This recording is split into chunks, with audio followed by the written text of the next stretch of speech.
दिल में नए अरमान बसाने का दिन आया, गुंजे की तरह दिल को खिलाने का दिन आया, फूलों की तरह हंसने हंसाने का दिन आया, बादल की तरह झूम के छाने का दिन आया, मुस्कान की बरखा में नहाने का दिन आया। एक बुद्ध पुरुष का जन्म इस पृथ्वी पर परम उत्सव का क्षण है। बुद्धत्व मनुष्य की चेतना का कमल, जैसे वसंत में फूल खिल जाते हैं, ऐसी ही वसंत की घड़ियां भी होती हैं पृथ्वी पर, जब बहुत फूल खिलते हैं, बहुत रंग के फूल खिलते हैं, रंग रंग के फूल खिलते हैं। वैसे वसंत आने पृथ्वी पर कम हो गए क्योंकि हमने बुलाना बंद कर दिया। वैसे वसंत अपने आप नहीं आते, आमंत्रण से आते। अतिथि बनाए हम उन्हें तो आते, आतिथ्य बने हम उनके तो आते। प्रकृति का वसंत तो जड़ है, आता है जाता है, लेकिन आत्मा के वसंत तो बुलाए जाते तो आते। हमने बुलाना ही बंद कर दिया, हमने प्रभु को पुकारना ही बंद कर दिया। पुकारते नहीं प्रभु को, आता नहीं प्रभु, तो फिर हम कहते हैं प्रभु है कहां? प्रमाण क्या है उसका? बिना बुलाए उसका कोई भी प्रमाण नहीं, बिना उसके आए उसका कोई भी प्रमाण नहीं। और जब आता है तो बाढ़ की तरह आता है, एक प्रमाण नहीं अनंत प्रमाण लेके आता है, स्वतः प्रमाण होकर आता है। जिस व्यक्ति ने भी कभी उसे पुकारा है, पुकार खाली नहीं गई है, यारी की पुकार भी खाली नहीं गई, यारी भी भर उठे बड़ी सुगंध से, और लुटी सुगंध, उनके गीतों में बटी सुगंध। और जब भी किसी व्यक्ति के जीवन में परमात्मा का आगमन होता है तो गीतों की झड़ी लग जाती, उस व्यक्ति की श्वास श्वास गीत बन जाता, उसका उठना बैठना संगीत हो जाता है, उसके पैर जहां पड़ जाते वहां तीर्थ बन जाते। ऐसे ही एक अद्भुत व्यक्ति के साथ आज हम यात्रा शुरू करते हैं। यारी का जन्म हुआ दिल्ली में, नाम था यार मोहम्मद।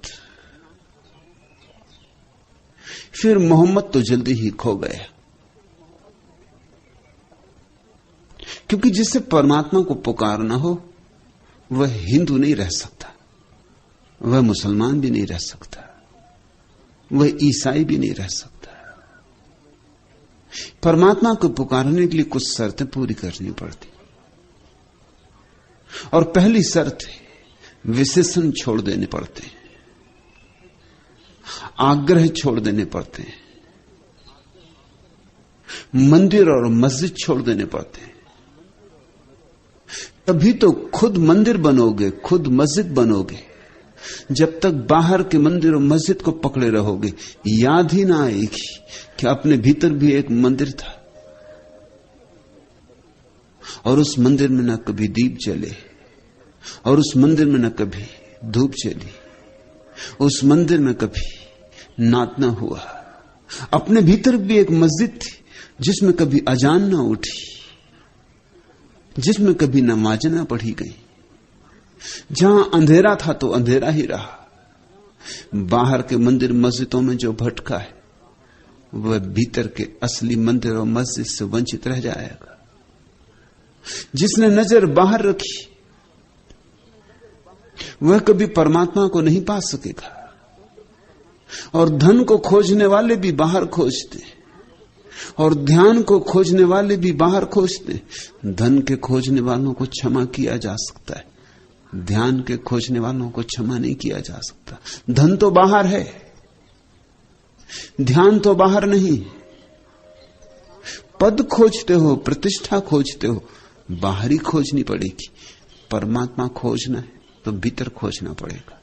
और भीतर कोई हिंदू है कि भीतर कोई मुसलमान है, कि भीतर कोई ईसाई है, कि कोई जैन है, कि कोई बौद्ध है, कि कोई सिख है, कि पारसी है। भीतर तो तुम निर्मल हो, निराकार हो। भीतर तो तुम विशेषण रहित हो। न तुम ब्राह्मण, न तुम शूद्र, न तुम स्त्री, न तुम पुरुष, न तुम गोरे, न तुम काले।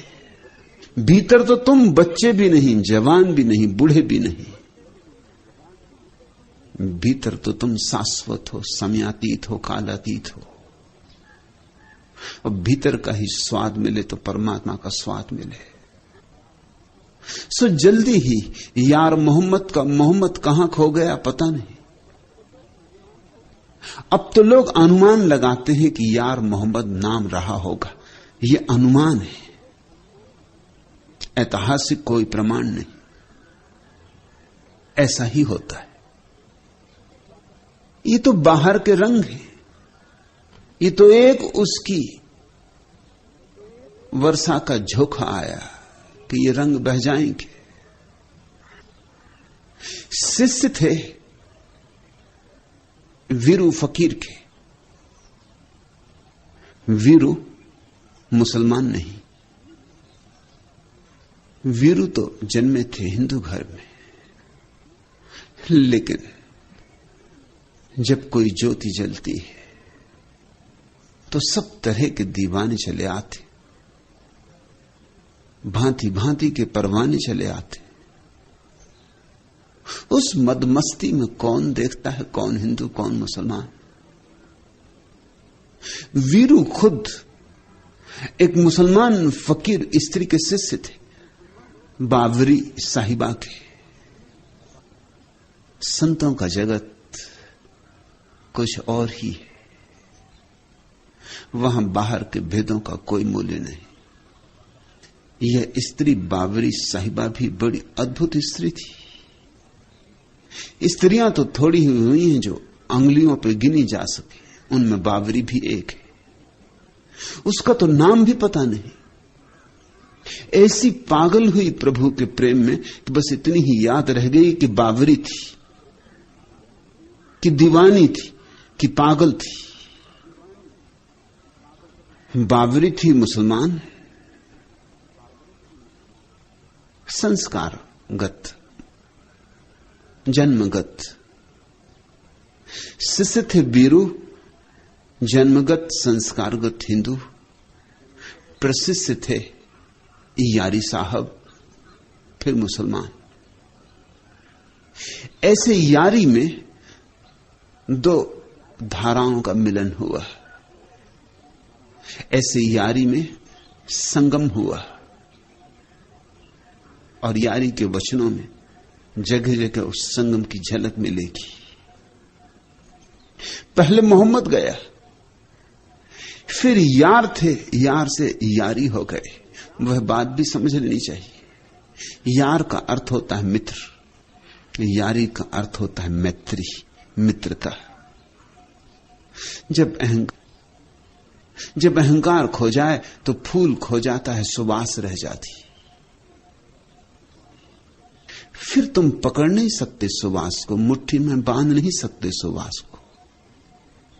न उसका कोई रूप है न रंग है। ऐसी ही मैत्री है।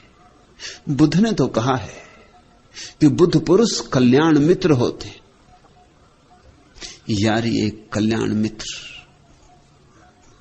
मगर एक और अनूठी बात कि यारी से यार शब्द भी खो गया। मित्र में भी थोड़ी सी सीमा है, मित्रता असीम है। मित्र में केंद्र है, कहीं छिपा मैं है। मित्रता में मैं तो गया, बिल्कुल गया। प्रेम अपनी परिशुद्धि में प्रकट होता है। मित्रता और मैत्री में भी थोड़ा फर्क है।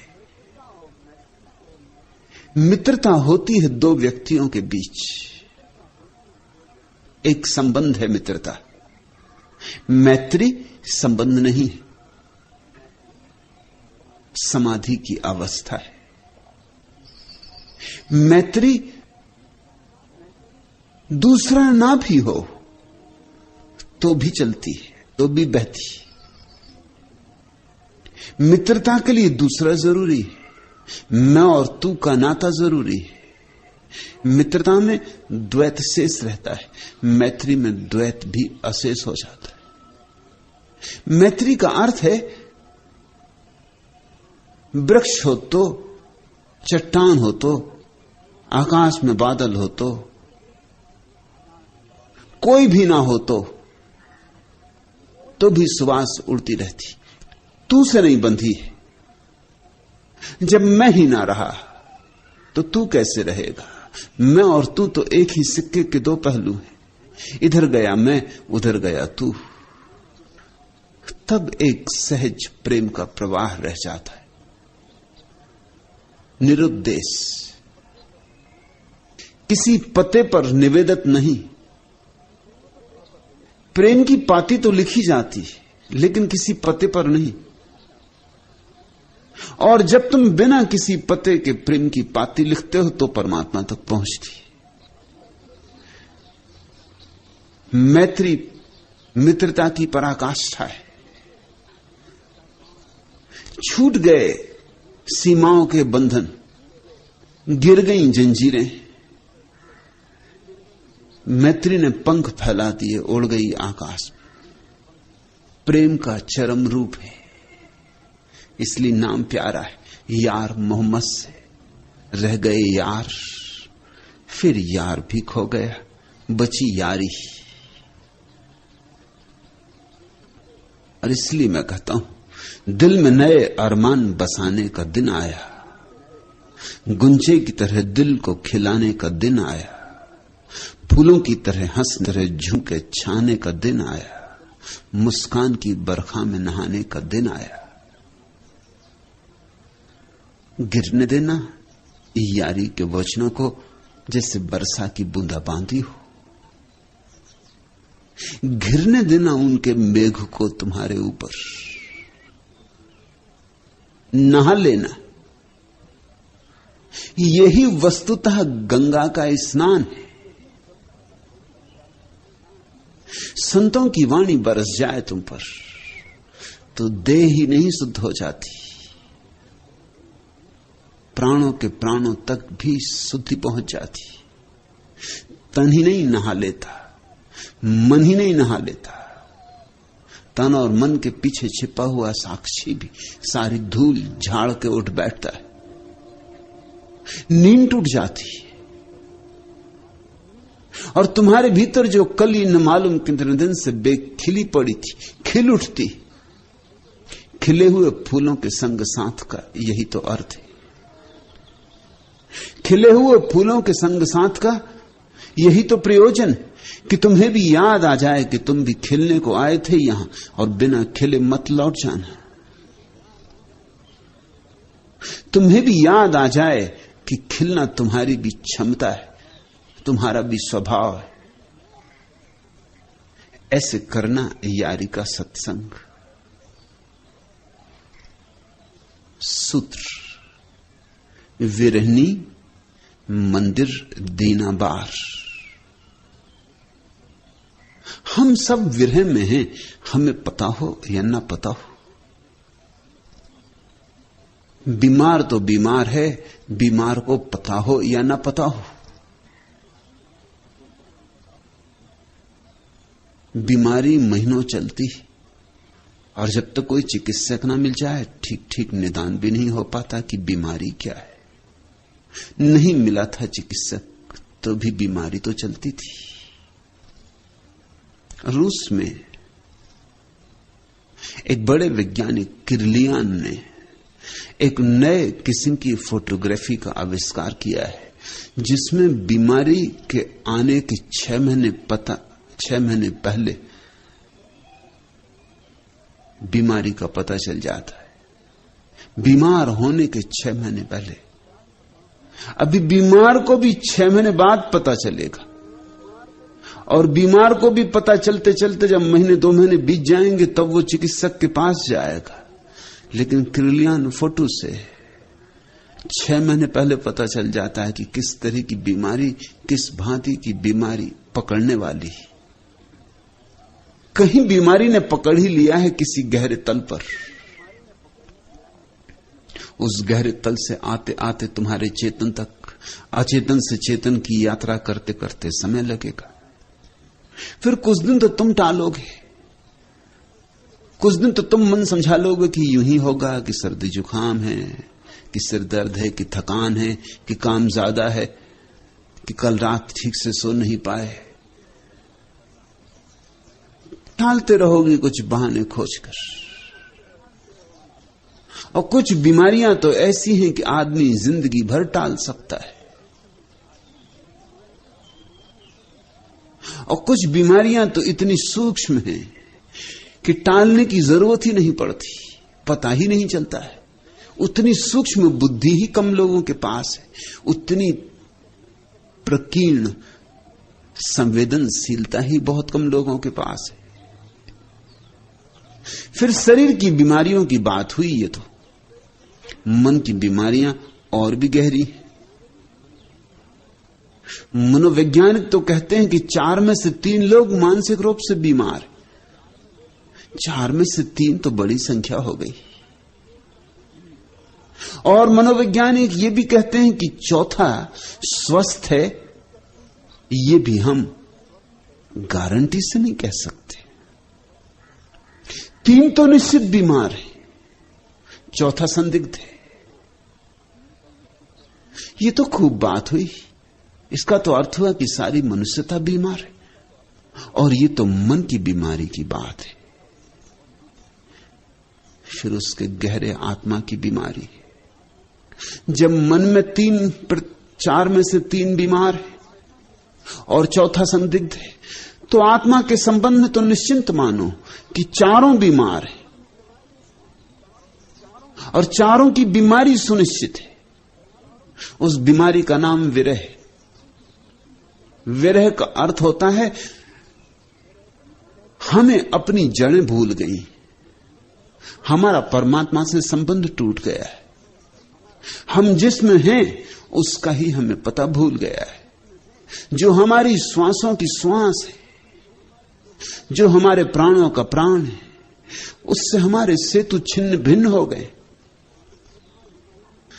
जो हमारा आनंद बनेगा उसकी ही तरफ हमने पीठ कर ली, और जो हमें शाश्वत जीवन का द्वार खोलेगा, हम उस द्वार से विपरीत भागे जा रहे हैं। हम धन की तलाश में हैं, ध्यान की तलाश में नहीं। धन बाहर है, बहुत दूर है, क्षितिज की भांति है। भागते रहो, कभी मिलता नहीं। और ध्यान भीतर है, भागो तो नहीं मिलता, रुक जाओ तो मिल जाता है, ठहर जाओ तो मिल जाता है। और हम सब भाग रहे हैं, और हर भाग दौड़ हमें अपने से ही दूर लिए जा रही, अपने ही स्रोत से दूर लिए जा रही। जैसे कोई वृक्ष भागने लगे, बस फिर दुर्दिन आए, क्योंकि जड़ें उखड़ जाएंगी। और जहां प्राणों के स्रोत थे, जहां जल स्रोत थे, जिस भूमि से भोजन मिलता था, उससे नाते छिन्न भिन्न हो जाएंगे। जैसे कोई वृक्ष आवारा हो जाए, गुमक्कड़ हो जाए, खानाबदोश हो जाए, तो क्या खाक जिएगा? जल्दी ही हरियाली खो जाएगी, जल्दी ही वृक्ष झड़ जाएंगे। कलियां फूल तो ना बनेंगी, कलियों की ही तरह ही झड़ जाएंगी और धूल में मिल जाएंगी। फूल फिर कभी ना खिलेंगे। वसंत तो आता रहेगा, जाता रहेगा, मगर इस वृक्ष के जीवन में फिर कोई वसंत से संबंध ना होगा। और वर्षा भी आएगी, और बादल भी घिरेंगे, और मेघ भी बरसेंगे, लेकिन इस वृक्ष पर अब हरी पत्तियां ना फूटेंगी, अब नए कलगे ना निकलेंगे। ये वृक्ष तो रूखा सूखा मुर्दा, अस्थिपंजर मात्र, सब तरफ से उद्विग्न, विक्षिप्त, भटकता रहेगा। ऐसे हम हो गए, ऐसा मनुष्य हो गया है। विरह का अर्थ है जिसके साथ हमारे जीवन का सारा सार है, उससे ही हम टूट गए।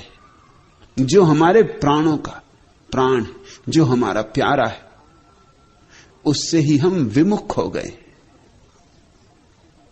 सन्मुख हो जाओ, उसकी तरफ आंखें उठाओ, उससे गले लग जाओ, उसमें डूबो, और उसमें डूबकर ही तुम पाओगे कि तुमने अपने को बचा लिया। और अपने को जो बचाएंगे वो अंततः पाएंगे कि बुरी तरह डूबे, बुरी तरह टूटे, बुरी तरह मिटे, बचे तो नहीं, सब गमा बैठे।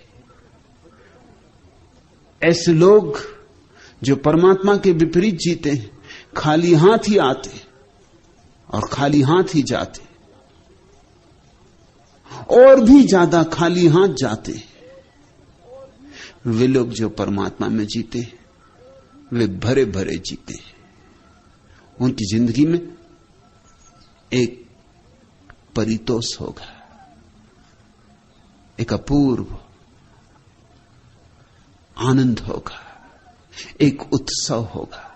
उनसे गीत फूटेंगे, उनसे नृत्य उमगेंगे, उनके पैरों में घूंघर बंधेगी। पद घुंघरू बांध मेरा नाची रे। वे थोड़े से मत वाले लोग ही जीवन के रहस्य को पहचान पाते और जीवन के रस को पी पाते।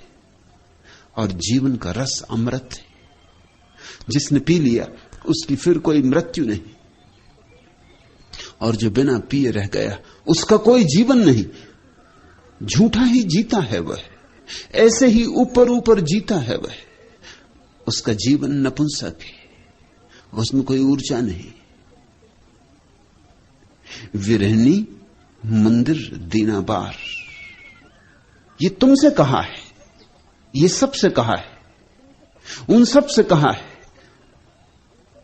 जो परमात्मा के विपरीत जी रहे और विरह में तड़फ रहे। समझ में भी नहीं आता कि विरह किस बात का है। ऐसा लगता तो है, आभास तो होता है कि कुछ खोया खोया है, कुछ जो होना था नहीं हुआ है। ऐसी कुछ कुछ झलक तो मिलती है, लेकिन बड़ी धुंधली धुंधली, आभास मात्र, अनुमान सा लगता है, अंधेरे में देखा हो जैसे, ऐसा प्रतीत होता है। और उसी आभास के कारण हम और भी तेजी से दौड़ने लगते हैं कि जरूर कुछ खोया है और पाना है, मगर जो खोया है वो भीतर खोया है और दौड़ते हम बाहर हैं। जितना दौड़ते हैं उतने ही दूर निकल जाते हैं उससे जिसे पाना है। इस दुनिया में जो बहुत सफल हो जाते हैं, ध्यान रखना, उनकी सफलता महंगी बात है, क्योंकि जितने वे सफल हो जाते हैं इस दुनिया में, धन पाने में, पद पाने में, प्रतिष्ठा पाने में, उतने ही असफल हो जाते हैं अपने अंतरलोक में। इधर धन के ढेर लग जाते, उधर भीतर दरिद्रता के ढेर लग जाते। इधर बाहर पद ऊंचे से ऊंचा होने लगता है, भीतर खाई गहरी से गहरी होने लगती। इधर बाहर प्रतिष्ठा मिलने लगती, सम्मान मिलने लगता है, भीतर दीनता कांटे की तरह चुभने लगती।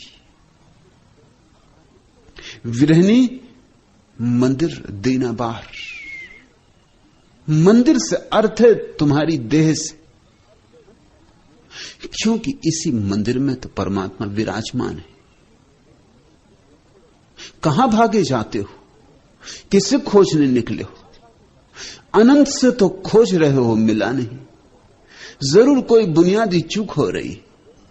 जो भीतर हो उसे बाहर खोजोगे तो कैसे पाओगे?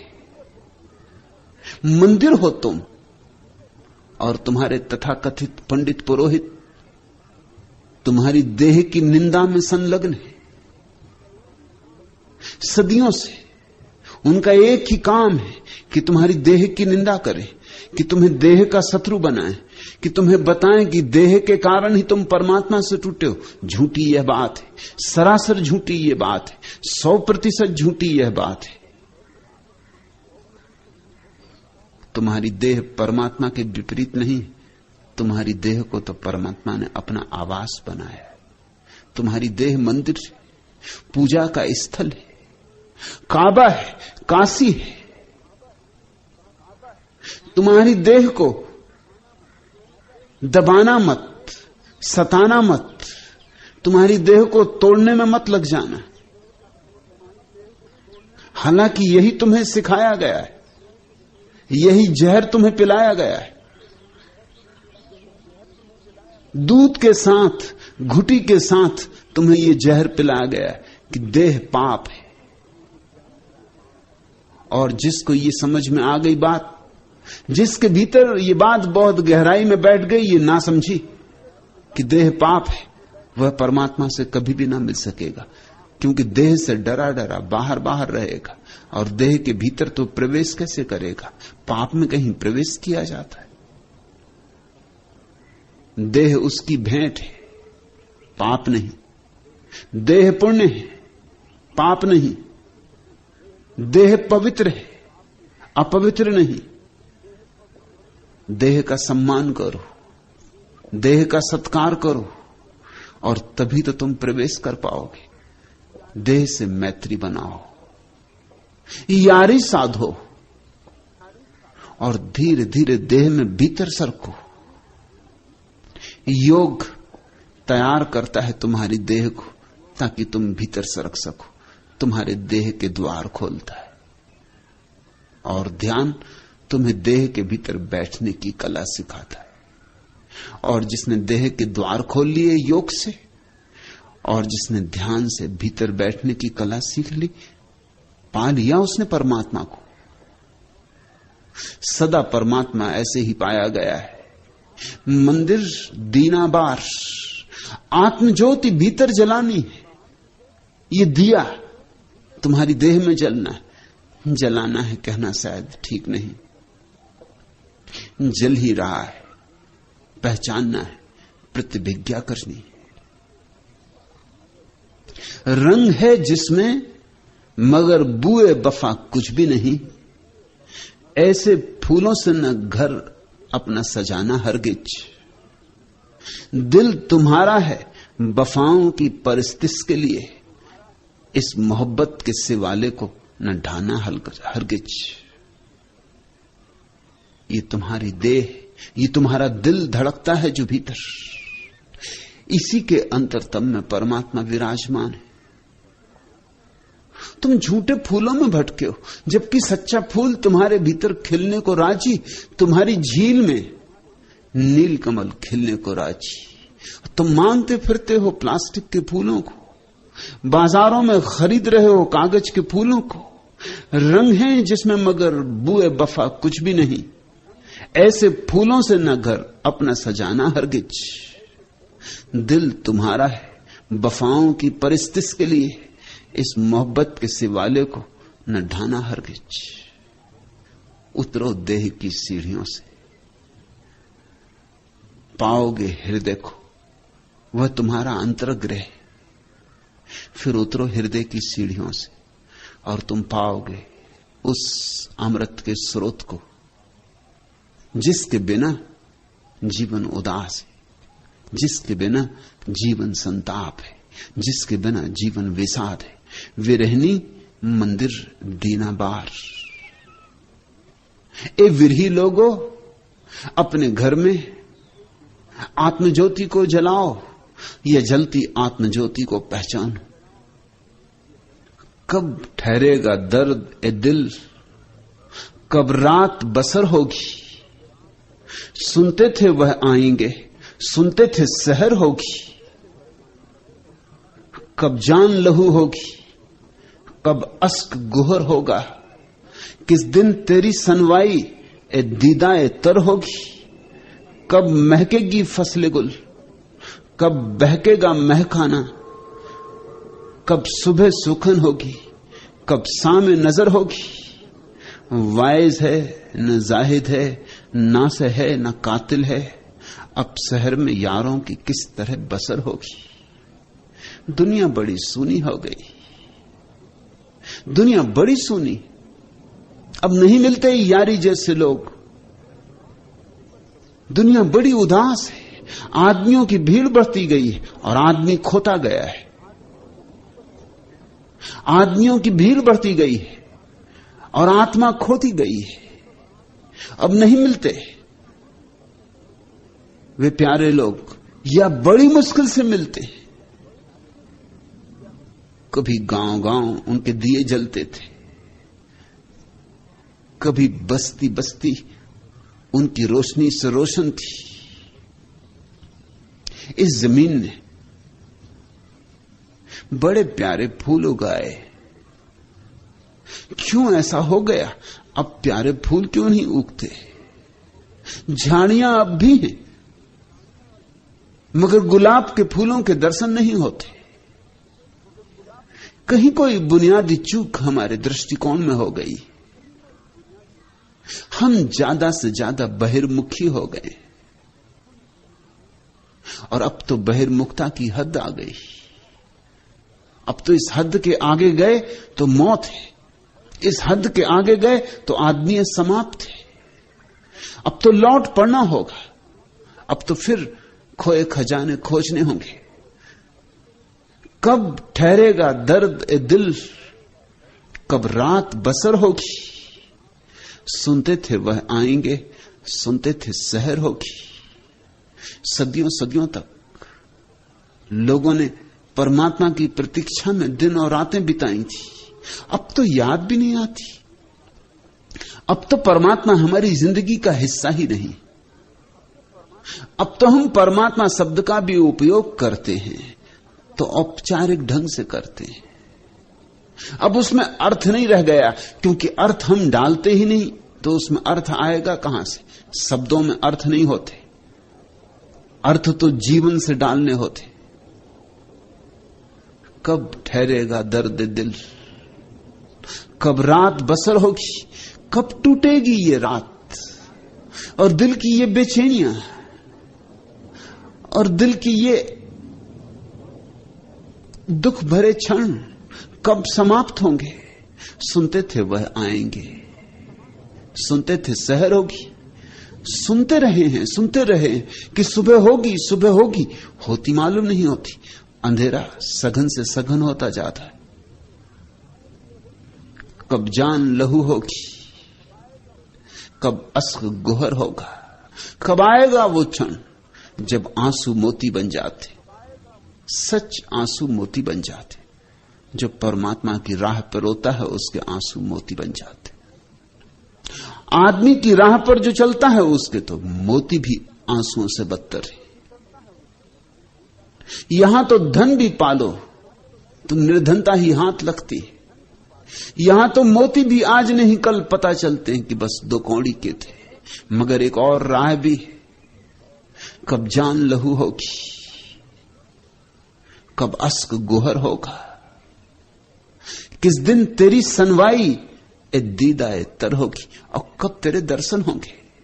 उसके दर्शन होते ही तुम्हारी साधारण आंखें असाधारण दृष्टियों में बदल जाती, तुम्हारी साधारण देह दीप्त हो उठती, तुम्हारी देह फिर मिट्टी की नहीं रह जाती, आकाश की हो जाती।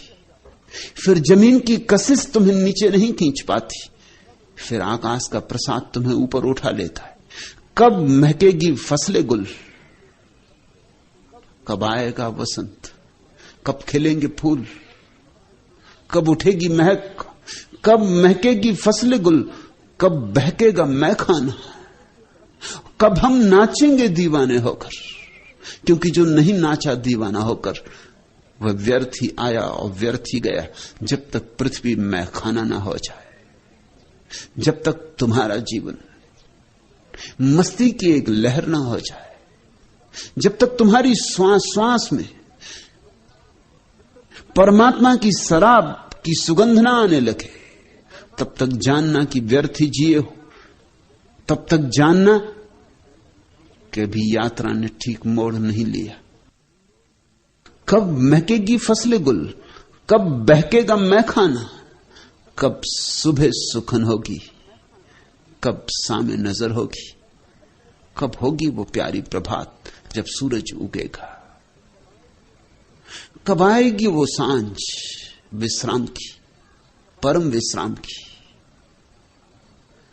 वाइज है न जाहिद है, नासे है न कातिल है, अब शहर में यारों की किस तरह बसर होगी।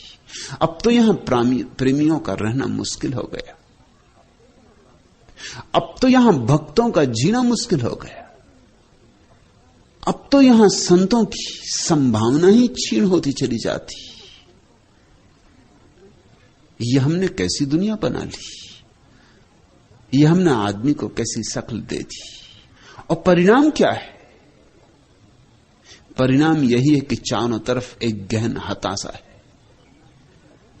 परिणाम यही है कि चारों तरफ दिलों ने धड़कना बंद कर दिया है,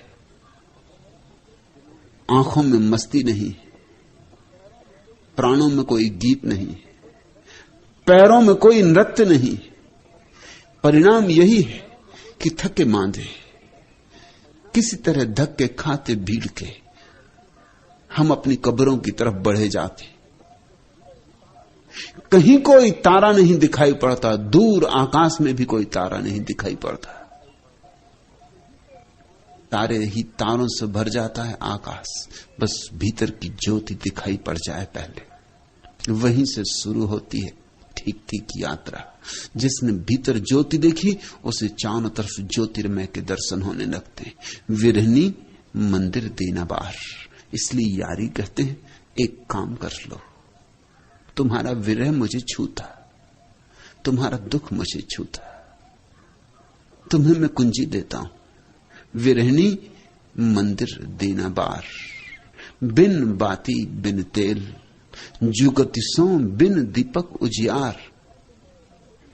मैं तुम्हें एक ऐसी युक्ति देता हूं, एक ऐसा चमत्कार तुम्हारे भीतर घट सकता है, क्योंकि मेरे भीतर घटा है।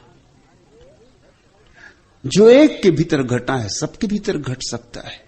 बिन बाती बिन तेल, वहां भीतर एक ज्योति जलती है, उसमें तेल नहीं डालना पड़ता, उसमें बाती नहीं लगानी पड़ती। वहां कोई दीपक भी है ये कहना ठीक नहीं, मगर उजियारा बहुत है, रोशनी बहुत है। जिन दियों में तेल भरना पड़ता है वे तो बुझ जाएंगे, आज नहीं कल बुझ जाएंगे, तेल चुकेगा और बुझ जाएंगे। जिनकी बाती लगानी पड़ती, बाती जल जाएगी और बुझ जाएंगे। जिन्हें दियों की जरूरत पड़ती, मिट्टी के दिए हैं, कभी भी टूट जाएंगे। एक ऐसी ज्योति खोजनी है, और वह ज्योति हमारा स्वरूप सिद्ध अधिकार है। हम ही हैं वह ज्योति। न जहां तेल है, न बाती है, न दिया है, और उजियारा बहुत। मगर तुमने तो भीतर आंख फेरनी ही बंद कर दी। तुम्हारी आंखें तो बाहर ऐसी अटक गई कि भूल ही गई कि भीतर भी एक लोक है। दौड़े चले जाते हो, बाहर की चीजों में बहुत चमक मालूम पड़ती, बहुत चौंधियाए हुए हो। बिन बाती बिन तेल, जुगतिसों बिन दीपक उजियार। ये अपूर्व घटना घटती है साधक को, और जिस दिन ये घटती है उस दिन ही परमात्मा का रहस्य पहली दफा अनुभव में आता है। रहस्यों का रहस्य कि हमारे भीतर एक शाश्वत उजियाला है, जो जन्म के पहले भी था और मृत्यु के बाद भी रहेगा। और ऐसा उजियाला जिसका कोई कारण नहीं, जो अकारण है। चूंकि अकारण है इसलिए बुझाया नहीं जा सकता, चूंकि अकारण है इसलिए मौत भी उसे मिटा ना सकेगी। मिट्टी का दिया होता तो मौत मिटा देती। तुम देह नहीं हो, और अगर तेल भरा होता तो कभी न कभी चूक ही जाता। कितना ही तेल हो, कभी न कभी चूक जाएगा। ये सूरज करोड़ों करोड़ों वर्षों से, अरबों वर्षों से रोशनी दे रहा है, मगर वैज्ञानिक कहते हैं ये भी चुक रहा है, इसका तेल भी चुका जा रहा है, इसका ईंधन भी चुका जा रहा है। घबरा मत जाना, जल्दी नहीं चुकने वाला है। कुछ वैज्ञानिक कहते हैं कम से कम 4000 साल और, मगर सूरज भी चुक जाएगा। सूरज कितना बड़ा दिया है, इस जमीन से 60,000 गुना बड़ा है। लेकिन उसकी रोशनी भी रोज रोज झरती जाती, रोज रोज कम होती जाती। कितने ही बड़े खजाने हों, एक न एक दिन चूक ही जाएंगे, देर अबेर। सिर्फ एक खजाना नहीं चुकता है, वह परमात्मा का है। सिर्फ एक ज्योति नहीं बुझती है, वह परमात्मा की। और जागो, तुम उस ज्योति के धनी हो, तुम उस ज्योति के मालिक हो। तुम्हें बहुमूल्य से बहुमूल्य भेंट दी गई है, और अभागे हो कि उस भेंट को न तुम देखते हो, न उस भेंट का सम्मान करते हो, न उस भेंट के लिए तुमने परमात्मा को कोई धन्यवाद दिया है।